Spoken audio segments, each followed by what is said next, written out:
We're about to see something that God's about to do that we never saw before.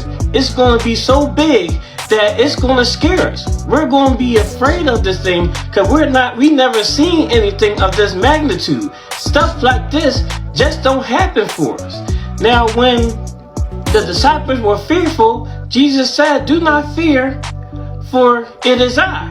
So now Jesus and God's going to say, don't be fearful of this blessing, for this is my doing. So then even after Jesus said, "This is me," Peter said, if it is you, allow me to come on the water with you.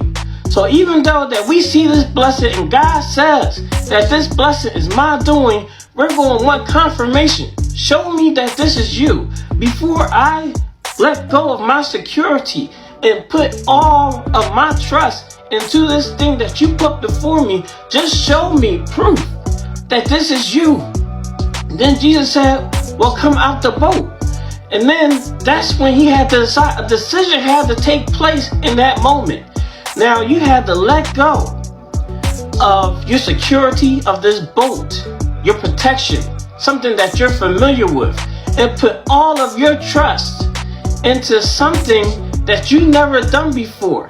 Do you stay inside of your familiar, your boat, or do you step onto the water with Jesus and do something that you never done before? Meaning that you had to put all your trust into Jesus and let go of the things that you're not familiar with.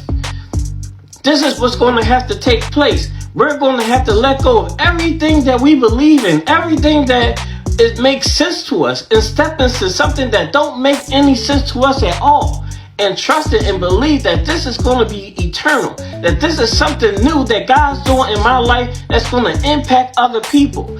So this is what we have to do. This is what's coming for us.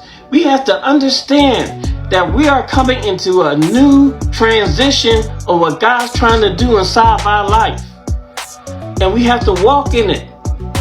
There's a new foundation that's being set in this foundation of God, but it's set by your faith. How much faith do you have in what God can do in your life?